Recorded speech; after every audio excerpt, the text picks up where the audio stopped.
Hello BPSC warriors. आज के session में हम लोग उन सावधानियों के बारे में बात करेंगे जो APS and WMO form fill up करने से पहले हमें बरतनी चाहिए। ठीक है, तो इसमें टोटल कितनी वैकेंसीज हैं और क्या क्वालिफिकेशंस हैं, कितने सीट रिजर्वेशंस हैं, ठीक है, और क्या सिलेक्शन का प्रोसेस है, इस सब के बारे में हम लोगों ने पिछले वीडियो में सारी चीज़ें डिस्कस की थी। तो आप पिछला वीडियो देख लीजिएगा। ठीक है, तो इसमें सिर्फ हम लोग बात करेंगे कि कौन कौन से सावधानियां हमें बरतनी चाहिए, उन पॉइंट्स पर ही बात करेंगे। तो पहली जो सावधानी है, आपको देखना है कि आप क्वालिफाई हैं कि नहीं, इस पद के लिए क्वालिफाई हैं कि नहीं।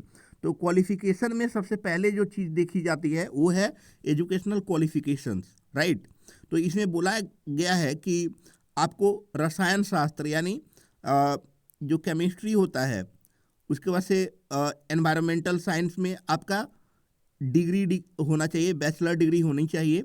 इसके अलावा आपका केमिस्ट्री या जो सिविल या एनवायरमेंटल साइंस या पब्लिक जो हेल्थ एडमिनिस्ट्रेशन होता है, उसके बाद से बायोटेक्नोलॉजी में बीई या बीटेक की डिग्री होनी चाहिए। ठीक है, इसमें स्नातक नहीं बोला है, इसमें बीई या बीटेक की डिग्री मांगा है। और प्लानिंग और आर्किटेक्चर में बैचलर की डिग्री मांगा है। यानी बैचलर की डिग्री आपका किस में होनी चाहिए, तो प्लानिंग या आर्किटेक्चर में। इसके अलावा केमिस्ट्री और एनवायरमेंटल साइंस में आपका बैचलर डिग्री होनी चाहिए। बाकी जो सिविल है, एनवायरमेंटल साइंस है, पब्लिक हेल्थ जो होता है एडमिनिस्ट्रेशन, उसमें और बायोटेक्नोलॉजी में आपका बी और बीटेक मांगा है।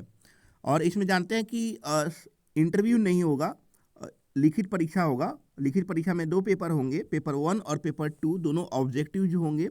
तो ये सारी चीज़ें पिछले सेशन में हम लोग डिस्कस कर चुके हैं, राइट। तो इसमें और एक चीज़ है कि आरक्षण उन्हीं लोगों को मिलेगा जो बिहार के निवासी हैं। ठीक है, अगर आप महिला उम्मीदवार के लिए क्लेम कर रहे हैं या जो भी SC ST का जो क्लेम कर रहे हैं, तो उसके लिए आपका जो डोमिसाइल होना चाहिए वो बिहार का डोमिसाइल होना चाहिए, या जो भी डॉक्यूमेंटेशन होना चाहिए वो बिहार का होना चाहिए, राइट। तो ये नहीं कि आप मान लीजिए कि आप बिहार के हैं लेकिन आपका सारा डॉक्यूमेंट्स अदर स्टेट का है, तो आप आरक्षण के लिए क्लेम नहीं कर सकते हैं, एक्सेप्ट पीएच कोटा के लिए। पीएच कोटा के लिए कोई डोमिसाइल वगैरह की ज़रूरत नहीं है। तो इन पॉइंट्स पर आपको सबसे ज़्यादा ध्यान देना है फॉर्म फिलअप करते समय कि आप गलत रिजर्वेशन क्लेम न करें। ठीक है, जो भी विवाहित महिलाएं हैं वो आरक्षण का क्लेम करती हैं, तो उनके डॉक्यूमेंटेशन में उनके पिताजी का एड्रेस होना चाहिए, पति का एड्रेस नहीं। ठीक है, मान लीजिए कि आपकी शादी हो गई है, जो महिलाएं हैं उनकी शादी हो गई है और उनके डॉक्यूमेंटेशन में उनके पति का एड्रेस है, पति का नाम वगैरह है, तो वो रिजर्वेशन के लिए क्लेम नहीं कर सकती हैं, या आपका जो एप्लीकेशन है वो रद्द हो जाएगा। ठीक है, तो इससे बढ़िया है कि आप चेक कर लो, उसको करेक्शन करा लो, फॉर्म फिलअप करने का जो लास्ट डेट है उससे पहले। ठीक है, तो और इसमें एक और पॉइंट बोला है कि जितने भी एजुकेशनल क्वालिफिकेशंस हैं आपके पास या जो भी डॉक्यूमेंटेशन है, वो फॉर्म फिलअप करने का जो लास्ट डेट है उससे पहले का होना चाहिए, उसके बाद का नहीं चलेगा। और इसमें एक और चीज़ है कि आप जैसे ही फॉर्म फिलअप कर दोगे, ठीक है, तो फॉर्म फिलअप करोगे तो जो डॉक्यूमेंटेशंस है, जो भी डॉक्यूमेंट्स मांगा गया है, इसमें हम लोग आगे डिस्कशन करेंगे। तो जो डॉक्यूमेंट्स मांगा गया है वो आपको आयोग को भेजने होंगे अलॉन्ग विथ एप्लीकेशन फॉर्म।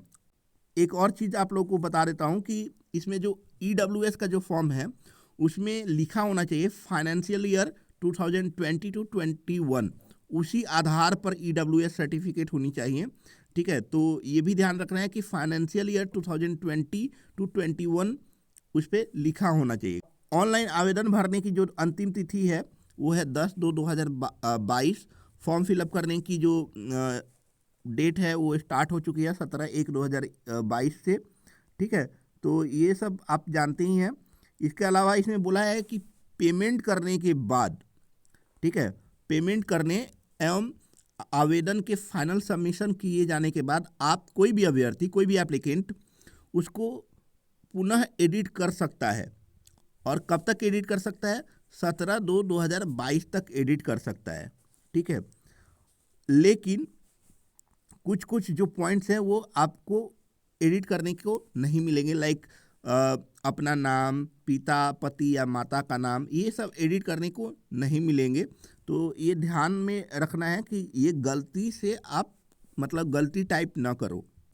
मान लीजिए कि आपने कंसेशनल एग्जामिनेशन फ़ी के लिए क्लेम किया है, आरक्षण के लिए क्लेम किया है, लेकिन वो सारी डॉक्यूमेंट्स आपके पास अवेलेबल नहीं है, तो आप गैर रियायती जो परीक्षा शुल्क होता है यानी विदाउट कंसेशनल एग्जामिनेशन फ़ी भी आप फॉर्म भर सकते हैं। इसके लिए क्या करना होगा कि आपको आपका जो फॉर्म है वो कैंसिल करना होगा। कैंसिल करने के बाद से उसी मोबाइल नंबर और उसी रजिस्ट्रेशन से फिर से अप्लाई करनी होंगी, राइट। उसी मोबाइल नंबर, ईमेल आईडी को ही यूज करना है। उसके बाद से अपना सारा डिटेल्स रखना है, लेकिन आपका जो परीक्षा शुल्क पहले कटा हुआ है, ठीक है, पहले परीक्षा शुल्क आपने जो पे किया है वो आपको वापस नहीं मिलेगा, आपको दोबारा पे करना होगा, ठीक है। मान लीजिए कि कोई कैंडिडेट है, कोई एप्लीकेंट है जो ईडब्ल्यूएस में शायद नहीं है कंसेशनल फी। मान लीजिए आप एससी क्लेम कर रहे हैं, लेकिन आपने देखा कि मेरा एससी का जो डॉक्यूमेंटेशंस है वो नहीं है, डॉक्यूमेंट्स जो हैं वो नहीं है, तो आप क्या कीजिएगा कि जनरल में भरना चाहते हैं तो आपको क्या करना होगा, सबसे पहले फॉर्म को कैंसिल करना होगा। कैंसिल करने के बाद से आप उसी मोबाइल नंबर और ईमेल आईडी का यूज कर आप दोबारा रजिस्ट्रेशन करेंगे। आप जो फोटो अपलोड करेंगे ना, तो उसका 5 कॉपी आपके पास अवेलेबल होनी चाहिए, वो देख लीजिएगा। और जो फॉर्म है उसमें registration number, bar code, submitted applicant number, ये सब भी अंकित होना चाहिए। वो ठीक से चेक करके फॉर्म को प्रिंट आउट कीजिएगा, राइट। तो ये सारी चीज़ें आपको ध्यान देनी है। तो मैट्रिक का प्रमाण पत्र या अंक पत्र जिसमें जन्म तिथि हो वो आयोग को भेजना है। इसके साथ ही साथ आपका जो एजुकेशनल क्वालिफिकेशंस है, ठीक है, एचएस का प्रमाण पत्र, ग्रेजुएशन का प्रमाण पत्र, वो सारी चीज़ें भेजनी है। उसका मार्कशीट भेजना है। इसके अलावा अगर आप कोई रिजर्वेशन क्लेम कर रहे हैं तो उसका सर्टिफिकेट भेजना है, मतलब ओरिजिनल नहीं भेजना है, जेरॉक्स कर भेजना है, आप उसको अटेस्टेड कर दीजिएगा, ठीक है। और उसके बाद से मतलब कोई भी reservation like SC ST EWS, उसके अलावा PH जो कोटा होता है, कोई भी रिजर्वेशन क्लेम करते हैं तो उसका सर्टिफिकेट भेजना होगा अलॉन्ग विथ एप्लीकेशन फॉर्म। यानी क्या क्या भेजना है आपको? मार्कशीट या सर्टिफिकेट जिस पे आपका डेट ऑफ बर्थ हो, 10th का भेजना है। उसके बाद से 12 का मार्कशीट और आपका मार्कशीट और ये सर्टिफिकेट जो होता है, ठीक है, 12 का सर्टिफिकेट वो भेजना है। इसके अलावा आपका जो ग्रेजुएशन का मार्कशीट और सर्टिफिकेट भेजना है जो फाइनल ईयर में आता है, सेमेस्टर वाइज नहीं, फाइनल ईयर वाला ही भेजना है।